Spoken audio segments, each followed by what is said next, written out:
What's going on, HPP fam? Welcome to another video. It's early in the morning on Monday. No one's here yet. No one's here yet. And I'm about to start moving cars out. So Royce's car definitely got some issues. We've got to tear apart or take the blower off and assess the damage from the belt breaking. I think one of the pulleys locked up.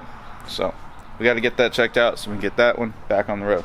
John has been making great progress on the Miata. We've got our fire suppression nozzles mounted, exhaust blanket put on, just going through and tidying up some stuff on the car. We've gone through and got the suspension all situated, and let's see, as you can see, we've got the tank mounted, and we are going through doing some cable management, getting all the power cables ran and cleaned up. And then we also have a diff cooler we're going to be installing, and then we got to figure out, I think we're going to end up putting our battery right in this pocket here. So we're going to go through and get all that stuff cleaned up. Looks a little bit like a mess right now, but soon everything will be together. We finally, you guys have been seeing this car in the background. You've seen us dyno it. Man, she's been here for a while, and this car has really suffered from parts availability, shortages, backups, whatever you want to call it. But we finally got our Circle D converter in for it, and everything else we've been waiting for, so we can get this car finished so we can go back home. So you guys will be seeing this car on this episode. Hopefully we get the space, we can get this thing on the lift, get the converter in, and wrap this puppy up. Our Torque Storm's car is doing well. It made a bunch of power on the dyno. The limiting factor right now on this car is boost, the pressure that the blower is making. So right now it's making a peak of 7 psi on its way to redline, and that's netting this car over 600 wheel horsepower. I know the customer was wanting more, but we're gonna have to find a way to squeeze some more boost out of this Torque Storm. Obviously, changing pulleys is the way to do that. You know, when you're building these types of setups with these cars, you know, like I said, our intercooler piping is all we made in-house, the intercooler setup. And so when you're accounting for these things, you have volume of air, and I'm not going to dive too deep into it right now, but based on what we have going on with the pulley setups that he has, it's making 7 pounds. Now if we were to just ditch the intercooler, spin the blower around, and make some kind of U-shaped design and go straight into the intake manifold, it'd make more boost, but it wouldn't be as efficient due to it being hot air. So there's a balance with that stuff. If you want, there's tons of videos online that explains that kind of stuff if you want to deep dive into that. But we're gonna go take it for a test drive, make sure everything's copacetic, and get that joker back, let the customer enjoy his vehicle while we make plans on making more power in the future. That's it for now. Let's go ahead and jump into our week. So, update on our Miata. We have our fire suppression lines ran. So we got one nozzle shooting over the exhaust side, one nozzle shooting over the intake side of the motor, or the fuel rail side. And then as you come around, we have one nozzle, driver's footwell on this side, and then our line comes down around through the back, and then we have two more nozzles in our trunk compartment to shoot at the battery and the fuel tank areas. So our suppression is getting wrapped up. John is also running a power wire, our main power wire, which is going to run from the battery through the middle of the chassis, through the firewall over here. We're going to make, see that hole right there? We're going to make that hole bigger, and we're going to put this grommet in there and run our master or our main power cables through there to our power distribution and the alternator, and that will wrap up the power side. And then on our fire suppression, we have some mount brackets to be made for our pull handles, but I think we have those figured out where we're going to put them. So I've been a little bit of a scrub, and due to that I'm making John suffer by holding that cylinder head up. But this is the Corvette that I told you guys we were doing the camshaft in. Whoop. And I haven't filmed any of it. Motor's back in, cams in, lifters in, head gaskets are on, and the head is about to go on. Go ahead, John, drop that down to the...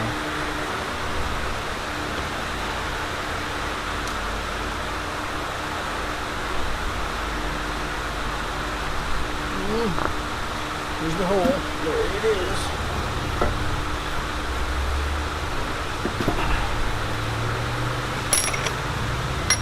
So, like I said, the heads are going back on this thing, and she is going back together.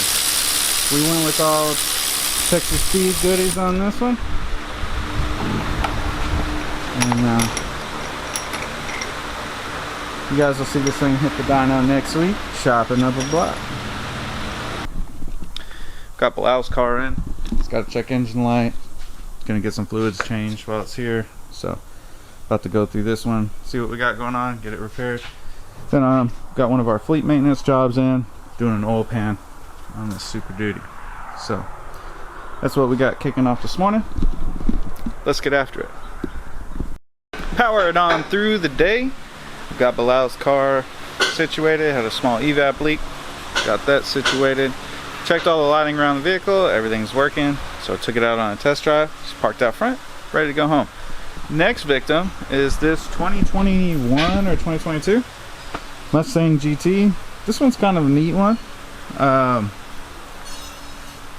Like the color. Spec, the interior is nice. It is, I guess, a California special. So it's interesting. Haven't seen one of these before. You know, unfortunately, we live in the great state of Texas, and the way things are right now, ain't nothing special about California. But cool car, nonetheless. Like I said, I like the color. Spec's cool. As you can see, this car is equipped with a K&N intake, and that is why it's here. So, customers developed a problem. It's got a check engine light, fuel trims are all over the place, and the dealership says it's because of his cold air intake. The car needs a tune. But yet, that intake is a K&N intake, and I'm not sure because I haven't checked the model number. The paperwork's in the car. But most of your K&N intakes, if not all of them, are factory drop-in options. They do not require a tune. The internal diameter of the intake tube does not change. On Mustangs, that matters because we run a MAF in the Mustangs. Well, Ford does. So when you change the diameter of the tube, obviously you change the amount of airflow that has been able to be metered, and it would require a tune. But most of your K&N stuff, all drop in, no tune required. So we're gonna dive into this thing, and I'll take you guys along with the journey, and let's figure out what's going on with this Mustang. So I'm gonna go ahead and hop in the car here. I've already plugged in my HP tuners cable, and as you can see, I pulled up in the scanner our check engine light.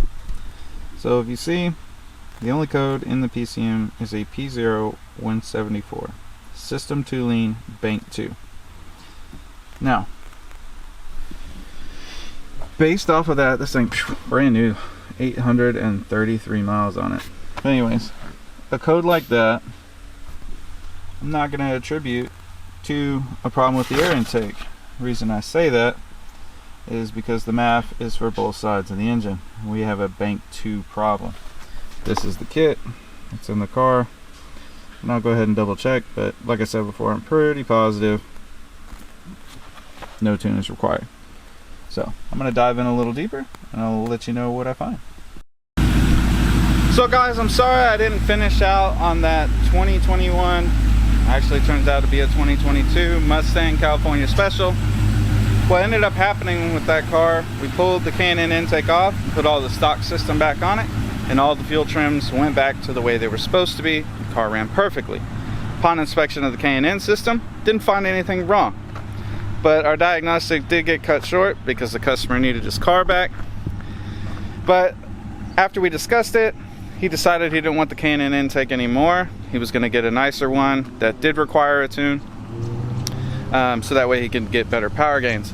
But all I can gather from it was that the K&N intake, even on their website, it doesn't say it goes all the way up to 2022. I'm assuming there's not much change between a 21 and a 22. But for some reason, at an idle, the fuel trims are off. But when the vehicle is in motion and driving, the fuel trims go back in check. So whatever the case may be, sorry guys, don't have a great answer for you on that one. But stock intake is back on, car runs perfectly, customer's happy, and he'll be back at some point to get some other mods. In the meantime, got this 2019, beautiful 2019 Charger. Scat Pack. It is in for a built motor, cam, and I think a stall, if I remember correctly. Current mods right now, looks like it's just intake, catch can, and exhaust. And a beautiful set of weld wheels on the back. Not the best tire choice. Got the Nitto NT 555Rs. I mean, they're good, but they're not the best for the street. But them welds are beautiful. So we got this thing strapped down on the dyno. We're gonna go ahead and make some pulls. It does have a Diablo in it currently, so I'm gonna make some pulls with the Diablo on it, and we'll unmarry the Diablo and make some pulls as well. And then you guys will see the gains at the end once the motor's built.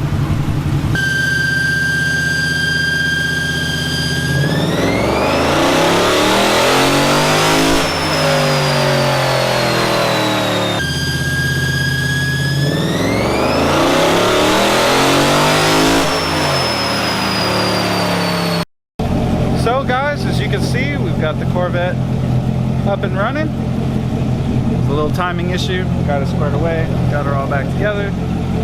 Now it's on the dyno.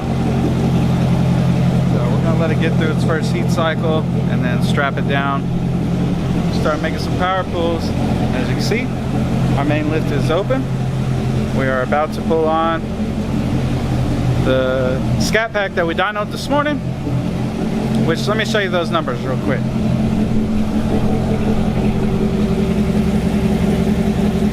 So if we look, the first three numbers are with the Diablo tuner in it. The bottom three numbers are the stock tune clock. So we're about to yank the motor out of this thing, build it, cam it, converter it, and then we'll see what kind of power it makes. In the meantime, let's get the Corvette strapped down. So as we move right along with our week, currently on the Miata working on the trans cooler, or excuse me, the rear diff cooler. So you can see, cut out the trunk area and then mounted the cooler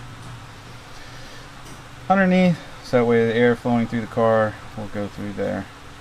May do some ducting, but this worked on the other car really well, so we're just repeating it on this one. And our LS swap Ram is on the lift today, getting its monster transmission.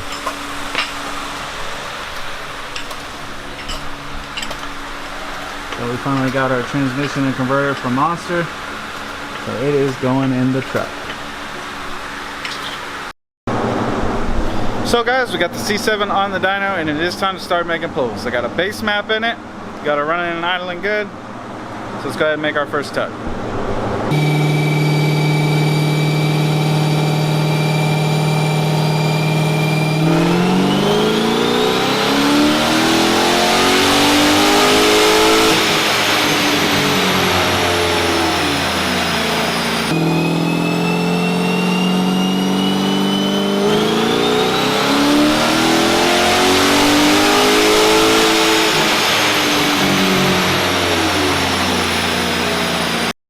Hope you guys are enjoying the pulls on the C7, but I got some other progress to show you.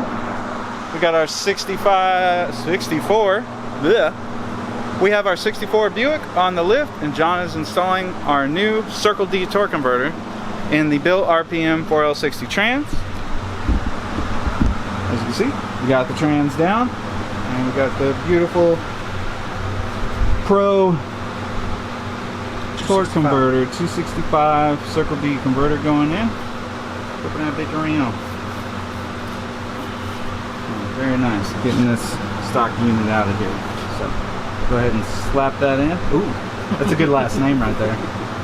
We're gonna go ahead and slap this joker in. Put the Buick back together. It's a big girl on the lift. Well, I tell you what, there's a big girl on the lift. You would be surprised how many people call and ask or drive by and ask if we have a hearse out front. No, it is not a hearse. It's just a wagon, baby. Well, as we bring this week to a close, our C7 vet, about to pull it around, give it a little wash, a little wipe down. She's going on home to the customer. Show you the dyno graph on that car here in a second. And we have started on our next motor build slash cam converter job. So doing drop-in pistons, rods. Not sure what camshaft, but I'll show you guys when we get everything unboxed for this thing. It's already got a set of long tubes on it, and it's getting the torque converter and a tune. PCM's already been unlocked. So it's alive!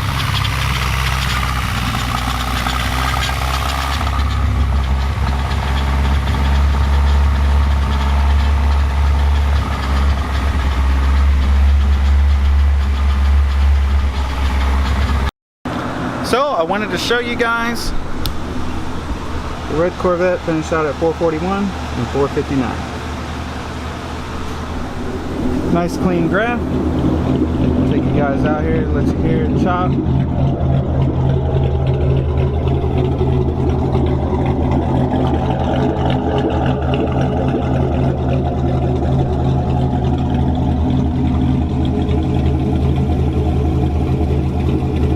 Gave her a quick little bath. She's ready to go home. Now keep in mind, this thing isn't chopping down the block super hard because that is a BBT cam. So customer went with that cam so that way he did not have to put a converter in it. And the car drives great. So that'll wrap up the vet. We got the Miata fired up. That's very exciting. So soon that thing should be hitting the dyno. Well guys, that's gonna do it for this week's episode. Hope you enjoyed the content. Next week we'll have the Miata on the dyno. As you can see, the motor is out of our Hemi car. So we're gonna get that thing torn out, get the pistons, rods, cam in that thing, and maybe that one will be wrapped up next week too. Anyways guys, like, share, subscribe. We'll see you on the next video. Peace.